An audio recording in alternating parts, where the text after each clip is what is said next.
In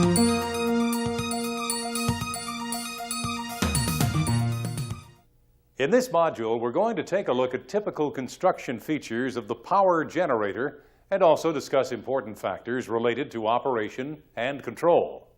The purpose of the generator is to receive the rotating mechanical energy which is produced in the turbine and convert this into usable electricity at a specified terminal voltage. This diagram shows the major components of a typical generator, including the stator, iron core, stator windings, rotor, bearings, coupling to the turbine, the exciter and exciter coupling. The stator is anchored firmly to the concrete bed. The electricity is actually produced in the stator winding, which is the stationary winding which is supported by the stator frame. The stator winding consists of insulated copper conductors which are embedded in the slots of the stator core. The slots run end to end. The so-called iron core is made up of laminations of special steel. Each individual lamination or plate is coated on one side with an insulating material, the objective of which is to reduce the flow of induced eddy currents in the core. This in turn reduces the production of heat in the iron core and thus keeps its temperature down. The laminations are tightly packed together and secured within the stator frame. Once the stator bars are fitted into the core slots, they are joined at the ends to form continuous coils or windings. These end connections are referred to as end turns. The conductors are securely held in the slots by wedges of insulating material.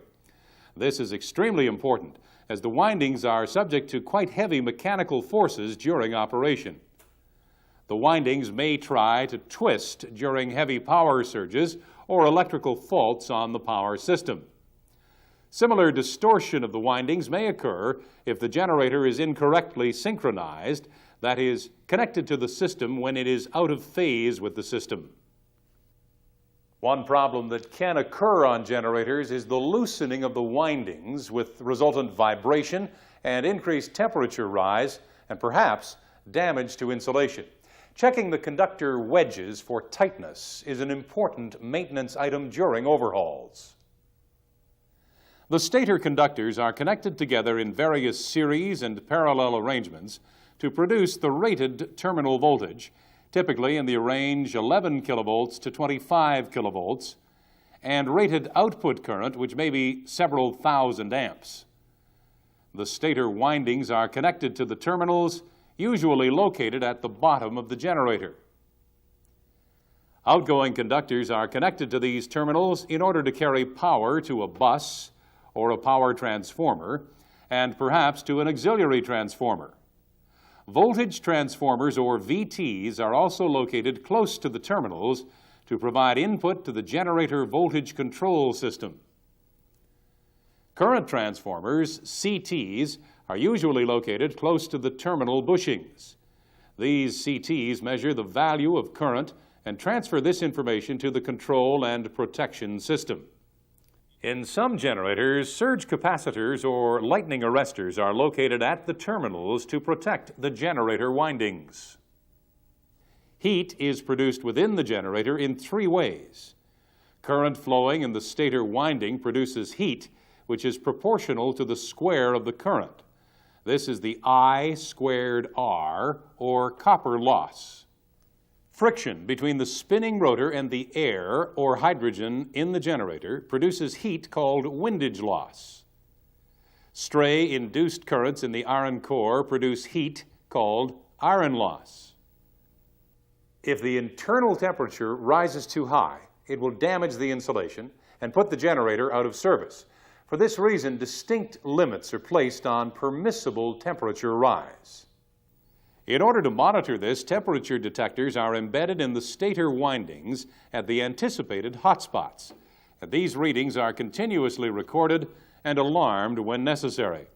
Forced cooling is employed to keep the temperature rise as low as possible, either by hydrogen cooling or air cooling. We'll be talking more about this in the next segment. But first, let's move our attention to the rotor. The function of the rotor is to provide a rotating magnetic field. the rotor is coupled to the turbine and thereby receives all of the mechanical energy produced. This mechanical energy is then transferred across the rotating magnetic field to the stator windings, where it is converted into electrical energy. The rotor is supported at each end by journal bearings. These must be very accurately aligned to maintain the same precise clearance between rotor and stator all the way along the length of the rotor. A forced lubrication system is required for the bearings. Pressurized lube oil may be provided from the turbine lube oil system, or in some cases, a separate generator lube oil pumping system is installed. So the rotor provides the rotation, but where does the magnetic field come from? Well, the field could conceivably be provided by a permanent magnet, but this arrangement would provide no means of control, and the field would probably not be strong enough. In actual fact, the magnetic field is created by a rotor winding. Insulated solid copper conductors are embedded in rotor slots, and they are connected in such a manner as to form a huge coil which turns with the rotor. DC current is passed through the rotor winding in order to produce a magnetic field with a north and south pole. Of course, the next question is, where does the DC come from? Well, there are two possible sources depending upon the design of the machine. A common arrangement is to provide DC from a rectifier located in a nearby panel. This is known as static excitation. The DC is applied to the rotor winding through brushes running on collector rings. An alternative source of DC excitation is from a generator, which may be driven by direct coupling to the shaft, or in some cases through a reduction gearbox. Access is provided to allow maintenance and inspection of the collector rings and exciter. We'll be looking at details of different excitation systems later in this module. Generally, in modern installations, the generator rotor is directly coupled to the turbine shaft and runs at 3,600 or 3,000 RPM. But what is it that determines the actual speed requirement? We'll be talking about this later. For now, let's take a break and please switch off the tape and review this material in your workbook.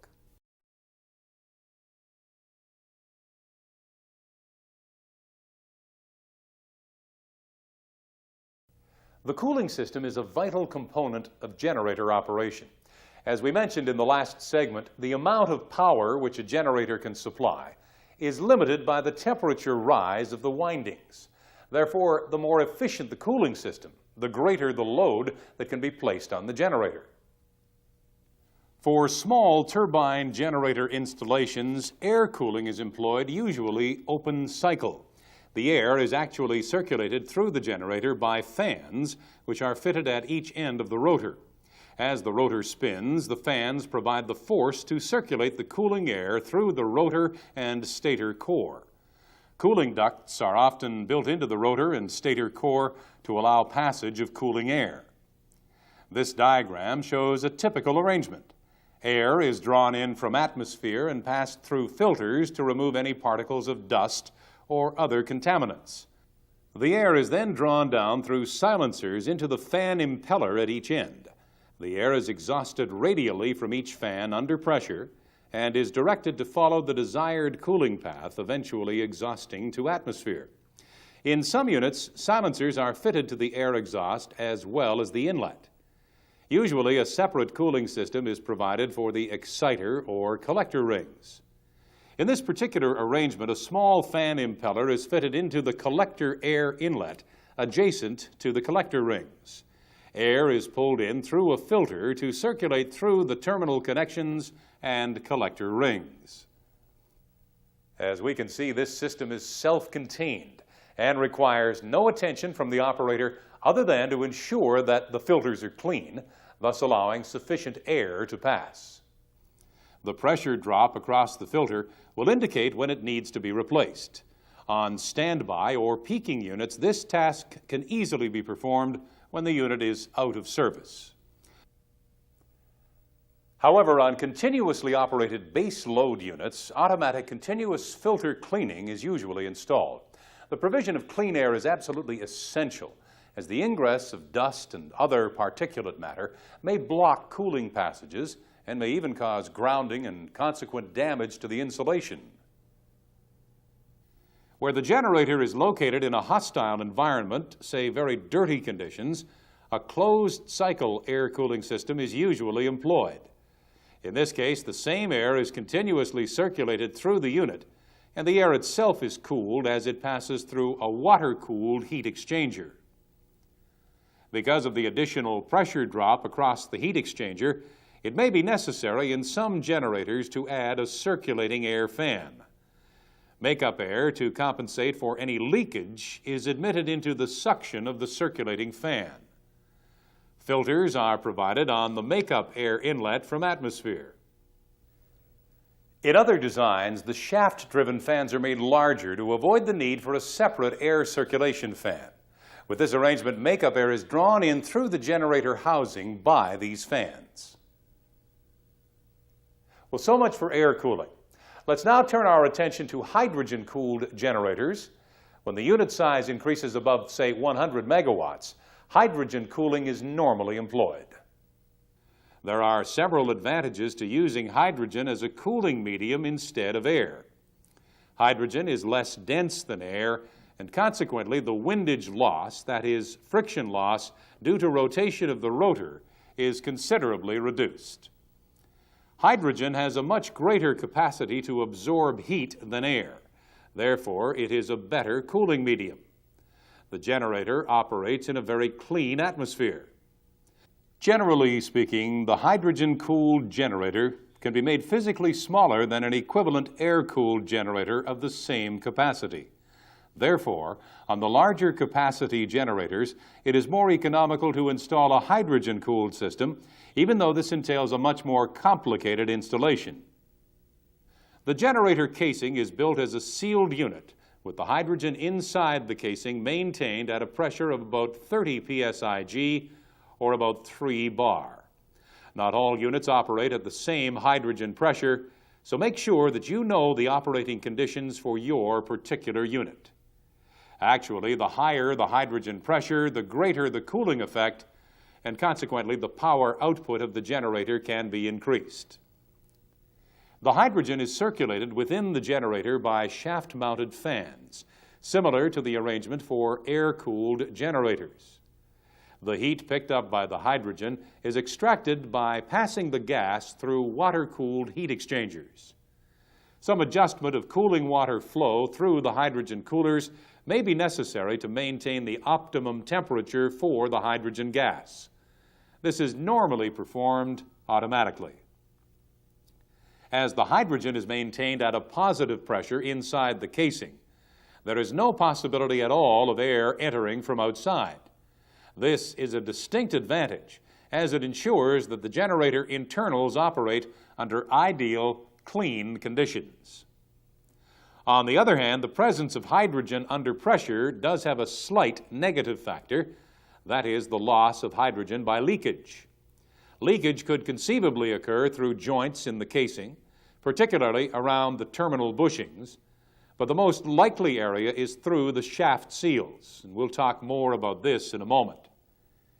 Generally speaking, the loss of hydrogen is very small, but this still needs to be compensated. Makeup hydrogen is added through an automatic pressure regulator, which is set to maintain the desired internal hydrogen pressure. The hydrogen manifold may be fed from hydrogen bottles or perhaps from a hydrogen tank installed in the plant. In order to prevent hydrogen leakage around the shaft, hydrogen seals are fitted inboard of the bearings at each end of the generator. A common type of hydrogen seal consists of spring-loaded seal ring segments which lightly hug the shaft under spring tension. The segments are lubricated by seal oil, which is maintained at a pressure of about 5 psi above the pressure of hydrogen inside the generator.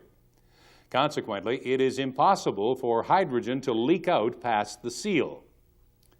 Seal oil leak-off is then drained back to the seal oil pumping system. Any hydrogen that may have been absorbed by the oil is drawn off by a vacuum pump, which forms part of the seal oil unit. This small amount of hydrogen leakage is then discharged to atmosphere. The seal oil pumping system is a very important part of the generator operation. It must be placed in operation before the generator starts to rotate on turning gear and then maintained in service at all times. A decrease in seal oil pressure will be alarmed, and the operator must take immediate action to rectify the situation. Usually, a standby seal oil pump is installed, and in addition to this, a DC emergency pump is provided in case of the loss of AC auxiliary power. Are there any dangers involved in handling hydrogen? Well, the answer is yes and no. For example, a small leakage of hydrogen into atmosphere presents no danger at all, as the hydrogen is completely diluted by the large quantity of air surrounding it. Also, at the other end of the spectrum, pure hydrogen cannot ignite, and so presents no danger. However, certain mixtures of hydrogen and air do present an explosive mixture. The danger area for an explosive mixture is within the range of 5% to 75% hydrogen in air. For this reason, it is extremely important to maintain the purity of hydrogen inside the generator. Ideally, the hydrogen purity should be above 97%. Purity is continuously monitored and indicated, and alarmed if the level falls below the set point. But you may well ask, if the hydrogen comes from hydrogen bottles, how can it be other than pure? Why is it not 100%? Well, the fact is, each bottle of hydrogen does contain perhaps a minute quantity of air, and this eventually accumulates inside the generator. I'm sure that those of you who already operate hydrogen-cooled generators know that with time, the purity does begin to fall. In order to raise the level of hydrogen purity, it is necessary to purge the generator. That is, to vent gas from the generator to atmosphere and replace this with new gas directly from the hydrogen bottles. In this manner, we are exhausting gas which contains, say, 96% hydrogen and introducing gas of, say, 99.8% purity in its place. This will improve the average purity in the generator. So all of this ensures that we keep the gas mixture well above the upper explosive limit. But what about the mid-range? Well, this potential problem occurs when the generator is shut down for maintenance and we need to open it up for inspection. How can we discharge the hydrogen without it coming into contact with air in the explosive range? The problem is resolved by eliminating the possibility of hydrogen and air coming into contact with each other inside the generator. First, the generator is purged of hydrogen by filling it with carbon dioxide, CO2, under pressure. CO2 is a completely inert gas that is non-flammable and non-explosive. The CO2 gas is admitted under pressure through a manifold at the bottom of the generator casing. This gas is much heavier than hydrogen. As it fills the generator casing from the bottom upwards, it slowly pushes the hydrogen out of the top manifold. The correct valve arrangement must be selected by the operator to allow this top manifold to discharge to atmosphere instead of receiving hydrogen from the bottles. The vent is usually located at a high point of the plant, and there is no danger as the hydrogen is immediately diluted by surrounding atmosphere. During this process, the gas inside the generator casing is monitored, and when this indicates close to 100% CO2, air is admitted via the upper manifold to clear out the CO2. Now remember, carbon dioxide presents a suffocation hazard when encountered in a confined space. The total time required for purging may take several hours. When the generator is to be readied for service, then the reverse action takes place. Initially, the generator will be full of air. CO2 will then be admitted at the bottom manifold to push the air out of the top. When all air has been expelled, hydrogen will then be admitted from the top manifold, forcing CO2 out of the bottom. This is quite a tedious process and requires much care and attention from the operator. Make sure that you learn the specific procedures for your particular generator. Of course, for a short overnight shutdown of the machine where generator maintenance is not required, the generator remains charged with hydrogen with the seal oil system in operation. To prevent excessive leakage from the seals, it is important that the shaft rotate continuously on the unit turning gear. It is quite apparent that operation of the hydrogen cooling system is much more complicated than generator cooling by air. You must become thoroughly familiar with the operating procedures for your particular installation. On large turbine generators, additional cooling is provided by passing water directly through passages provided inside the actual conductor bars. As the conductors are operating at high voltage, insulated connectors are needed to transfer the cooling water to and from the winding. For the same reason, only high-quality, low-conductivity water must be used, say condensate or demineralized water.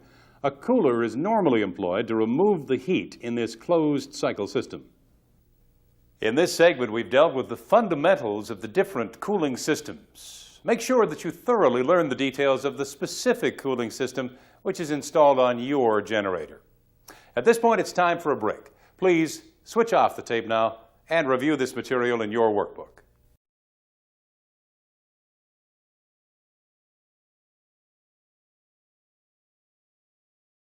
So far, we've been looking at details of construction of typical power generators. But how does the generator actually produce electricity? Now, I'm sure you'll all remember going through this subject in study of basic electricity, perhaps several years ago. But do you still remember, say, the difference between single-phase and three-phase power, or the significance of increasing or decreasing excitation, and what is meant by reactive power? We feel it will be worth our while at this point to review generation fundamentals, to lay the foundation for our discussion on generator control. This simple AC generator consists of a coil or rotor rotating in a magnetic field. The magnet has north and south poles, and its magnetic flux passes through the rotor. By convention, the lines of force or flux leave from the North Pole, pass through the rotor, and then return to the South Pole. So the lines of force at the South Pole are set up in the opposite direction to those at the North Pole. In this diagram, as we start rotation of the coil, one side passes close to the North Pole and one side close to the South Pole. The coil sides cut the magnetic lines of force and in doing so create a voltage in the coil. This is the well-known principle of electromagnetic induction. When a conductor cuts a magnetic field, a voltage is induced in that conductor. At 0 degrees, the coil is not cutting any magnetic flux at all, and therefore the induced voltage is 0.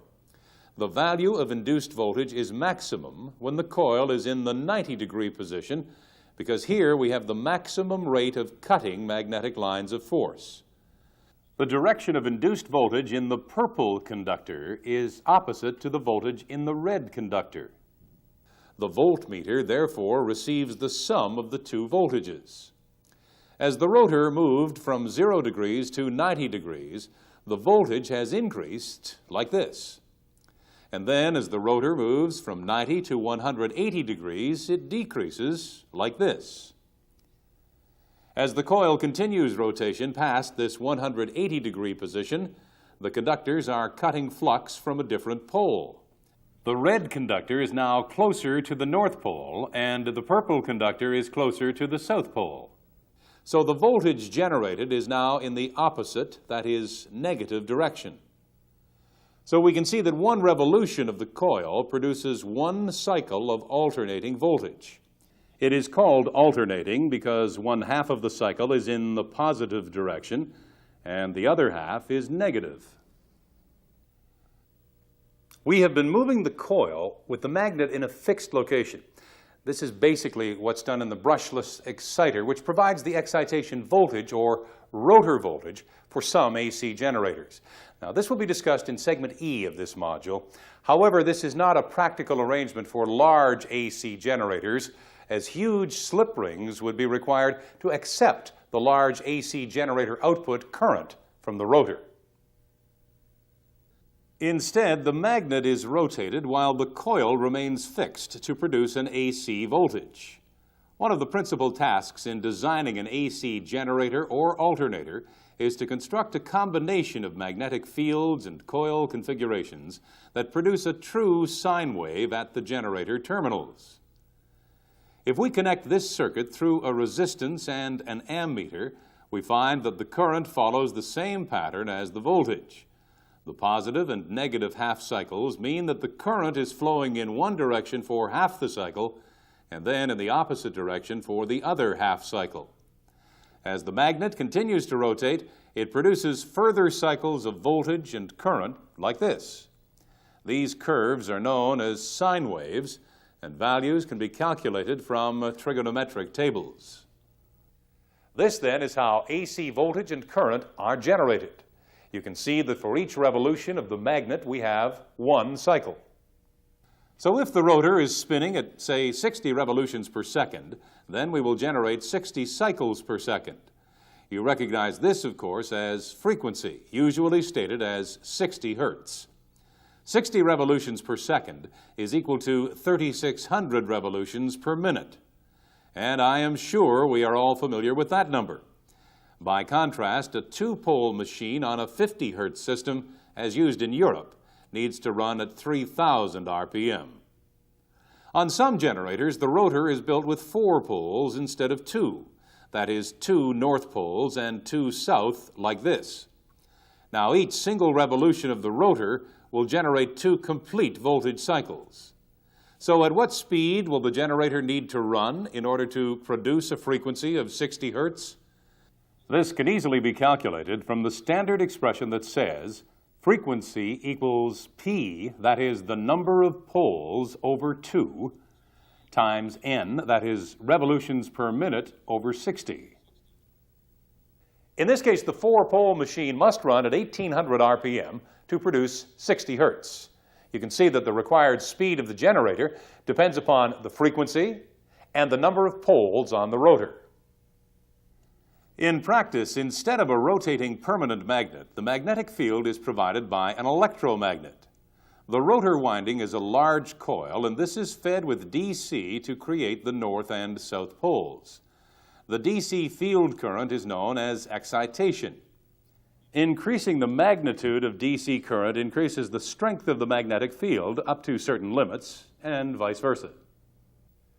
Now let's look at various ways of connecting stator windings. In this basic arrangement, the 2 ends of one stator winding are brought to the generator terminals and then connected to feed a single-phase load. In order to generate a second voltage, we can use an additional stator winding, which is placed at an angle of 120 degrees from the first winding. An AC voltage will also be generated in this winding, and it too can be connected to feed a single-phase load.